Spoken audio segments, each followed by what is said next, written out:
প্রিয় ছাত্রছাত্রী, তোমরা জানবে পেশি সম্বন্ধে। পেশি কাকে বলে?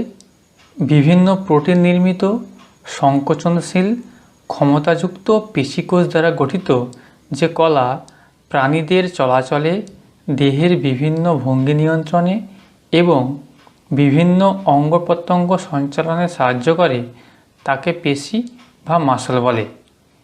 পেশির বৈশিষ্ট্য: 1 নম্বর, পেশি টানার কাজ করে। 2, পেশি নির্দিষ্ট উত্তেজনায় সাড়া দেয়। 3, কাজ করার সময় পেশির দৈর্ঘ্য কমে যায়, অর্থাৎ পেশি সংকুচিত হয়।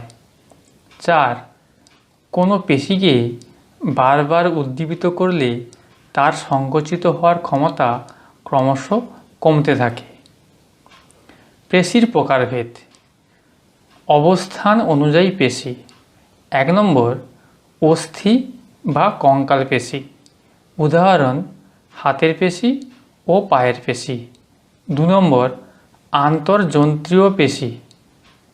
উদাহরণ: পাকস্থলী ও পৌষ্টিক নালীর পেশি। 3 নম্বর, হৃৎপেশি। উদাহরণ: হৃৎপিণ্ডের পেশি।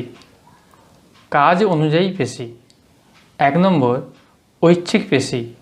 উদাহরণ: হাতের ট্রাইসেপস ও বাইসেপস পেশি। 2 নম্বর, অনৈচ্ছিক পেশি। উদাহরণ: গ্রাসনালী ও পাকস্থলীর পেশি। গঠন অনুযায়ী পেশি: 1 নম্বর, সরেক পেশি। উদাহরণ: হাতের ও পায়ের পেশি। 2 নম্বর, অরেক পেশি। উদাহরণ: পাকস্থলী ও শ্বাসনালীর পেশি। এরপর আমাদের দেহে বিভিন্ন স্থানের পেশিগুলির কার্যকারিতা সম্পর্কে ধারণা। 1 নম্বর, হাতের পেশি।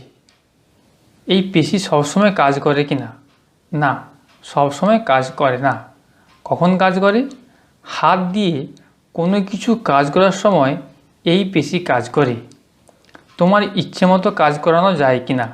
হ্যাঁ, ইচ্ছে মতো কাজ করানো যায়, অর্থাৎ ঐচ্ছিক পেশি। 2 নম্বর, পাকস্থলীর পেশি। না, সবসময় কাজ করে না। কখন কাজ করে? খাদ্য পরিপাক করার সময় কাজ করে। তোমার ইচ্ছে মতো কাজ করানো যায় কি না? না, ইচ্ছে মতো কাজ করানো যায় না, অর্থাৎ অনৈচ্ছিক পেশি। 3 নম্বর, হৃৎপিণ্ডের পেশি। হ্যাঁ, সবসময় কাজ করে। জন্ম থেকে মৃত্যু পর্যন্ত একটানা কাজ করে। না, ইচ্ছে মতো কাজ করানো যায় না। 4 নম্বর, পায়ের পেশি। সবসময় কাজ করে না। কখন কাজ করে? হাঁটাচলা, দৌড়ানো, বিভিন্ন কাজের সময় কাজ করে। তোমার ইচ্ছে মতো কাজ করানো যায় কি না? হ্যাঁ, ইচ্ছে মতো কাজ করানো যায়। তাহলে পেশির কাজ কি? 1 নম্বর, পেশি প্রাণীদেহে নির্দিষ্ট আকৃতি প্রদান করে।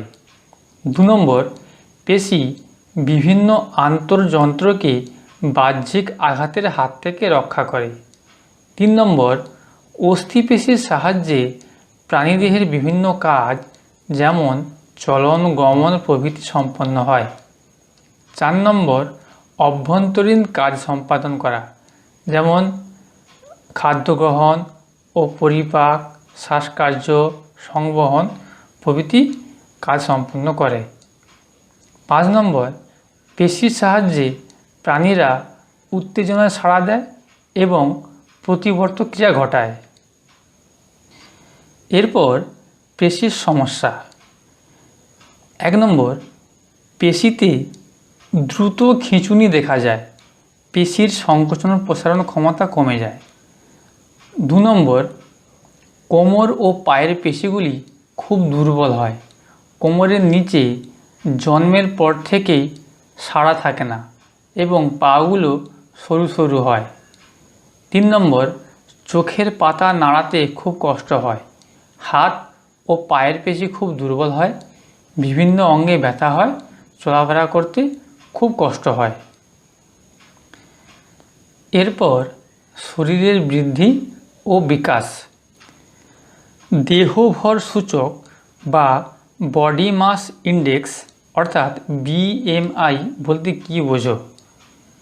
যে আনুপাতিক সূচকের দ্বারা স্থূলতার মান নির্ণয় করা হয় তাকে দেহভর সূচক বা বিএমআই বলে। দেহভর সূচক একটি সূত্র দ্বারা প্রকাশ করা হয়। বিএমআই সমান ওজন বাই উচ্চতা স্কোয়ার। এক্ষেত্রে ওজন কেজিতে এবং উচ্চতা মিটারে প্রকাশ করা হয়। এই বিএমআই সাহায্যে শরীরের বৃদ্ধি সম্পর্কে সঠিক ধারণা পাওয়া যায়। যদি বিএমআই 15-এর কম হয় তাহলে আশঙ্কাজনকভাবে খুবই কম ওজন।